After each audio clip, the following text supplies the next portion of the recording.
All right, day 11. I think I've got this YouTube thing licked now. Taking a load off because I can. It's Saturday. I think it is Saturday. Yeah, that's right. Going pretty well. Did a 2.5 hour cycle, so pretty flat. Literally on my back.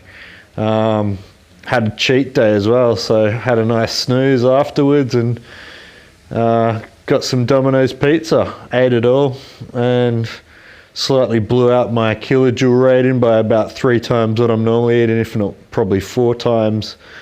But that brings me to the point that I was talking about. A friend told me about a book last night after explaining to him what I'm trying to achieve, teaching people about consistency. And he told me to get a book by Charles Duhigg called The Power of Habit, and I'm reading it at the moment and can't put it down. It's exactly what I've been talking about, and just how by forming habits, like having a plan and doing them consistently, you're going to be drawn into doing them. So it's just like, whether you've got a good or bad habit in your life, by reinforcing it, that behavior over time, you just find it becomes like an automated process, whether good or bad, without really having any much conscious thought behind it. But the way he explains it initially in the book is something he calls a keystone habit. And that's exactly what I'm trying to explain to people, what I think exercise and diet is. So they're both, I think, the keystone habits, because if you nail your diet and your exercise, it really opens up so many more opportunities for being confident in front of other people, talking, job interviews, like me, the ability to bounce and stand in front of people and tell them, no, you're not allowed to come in here, without fearing, reprisal by people, and being able to stand up for myself and by my word and stuff. Like, I think the extremely important foundations that I think a lot of people are lacking. Not everyone, a lot of people. Like, exercise is really popular at the moment, and diets have always been sort of this associated fad that goes with them.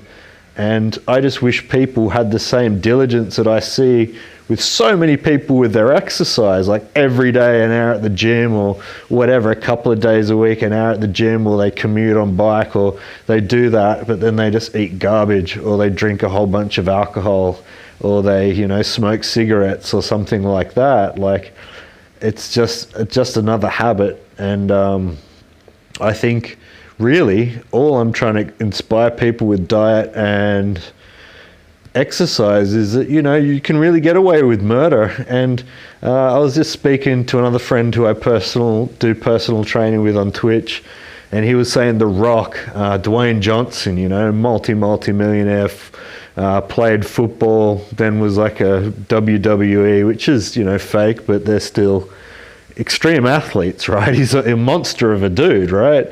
Has a cheat day once a month, right? So, I mean, you'd probably only take it once a month cheat day if you're getting paid $20 million for film franchises like The Fast and Furious and whatnot.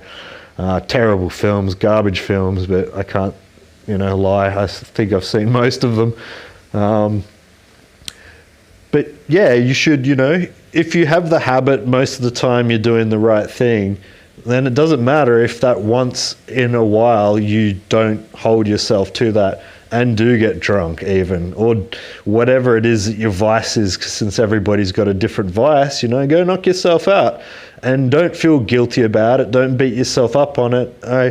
I'm not sure if my example was that good, but I said to Jazz, it's just like if you stayed up all night watching a movie or something, you're not really going to feel guilty of it. You might feel tired, but you're not going to be like, I really shouldn't have done that. It's just like, just live with it, It's, maybe not the stock market because it's absolutely rigged, but think of something like cryptocurrency. If you know anything about cryptocurrency, the trajectory is like a scatter plot, essentially, where you can put a trend line through it, but there's a lot of ups and downs on the way up, or a lot of ups and downs on the way down, right?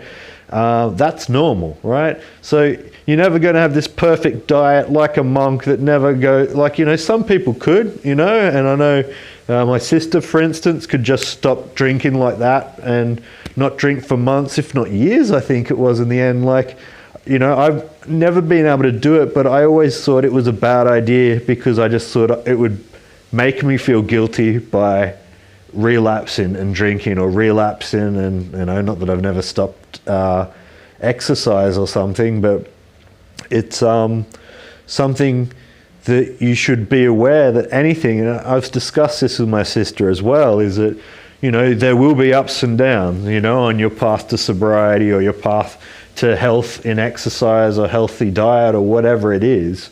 You can you will come across hurdles, and to not beat yourself up over it. But the whole point of consistency and forming that good habit is that if you're good 6 out of 7 days, as far as I'm concerned, that's awesome. I think everyone realistically who aren't performance athletes or Dwayne "The Rock" Johnson can have, you know, a cheat day every week. Like, there really isn't any harm in that. I'm living proof. On one day, you know, for the last few months, especially what happened, because last year was obviously perfect. I stopped drinking and was training and doing all the rebuild videos. It was cool. And then as COVID sort of hit, I was sort of like, well, you know, I'm staying at home all day. This is boring. And I was doing a lot of trading, and that was going fun. But then I started noticing creeping back into drinking wine at night, and then started noticing that I was buying donuts, and instead of 6 eggs, I was eating 12 eggs. And it's not something that shows up on the outside, but it's something that I started noticing with low density lipids and my cholesterol levels and blood pressure going up. By the way, my blood pressure is 125/82 today, which is good, really good. It's coming down a lot, so I'm happy with that. Despite, I should have taken it after I had the pizza to prove the point that it's how much you eat, not what you eat, that does the damage to your blood pressure. But yeah, get that book if you're really interested in trying to break a habit. Like, I've loved it. I haven't been able to put it down, and you know, I'm not such a big fan of self-help books. I think, you know, I can't really remember reading any at all, to be honest. So maybe I should start. But it's really cool. It's really cool. What was it? Charles Duhigg, The Power of Habits, or something like that. The Power of Habit, Charles Duhigg. Really, really cool. Everybody should read it, because I can't think of a single person that doesn't have at least one bad habit that they wish that they didn't have. Like, I know people that have bad habits that they don't care about, and that's fine. You're not going to change that anytime soon. But there are heaps of people that have something that they want to change, you know. It's like with me, I hate drinking, and I do it, you know, because it's there, it's legal, you can get it from a shop. $7 from a bottle of wine, it's $20 in Australia for 6-pack, so it doesn't break the bank. But it's like the way Mike Tyson explained it on the Joe Rogan podcast with a drug like cocaine, you know? It's something that you do, and you're just like, oh, what the hell did I, you know, he didn't say hell, you know, what the fuck did I do that for, you know, as soon as you've done it. And that's exactly how I see alcohol. It's just something that you think it's going to help, but it doesn't. And as soon as you've done it, you're just like, that was stupid. I think everybody's got a habit that's like that, you know, and if they don't, they're probably lying to themselves. But it's a really good read. I would recommend it, and really think of diet and exercise as keystone habits, because that's exactly what they are. That's the reason I'm still alive today, you know, without doubt. Medically ratified, guaranteed reason that I'm still alive is because my keystone habits are exercise and diet.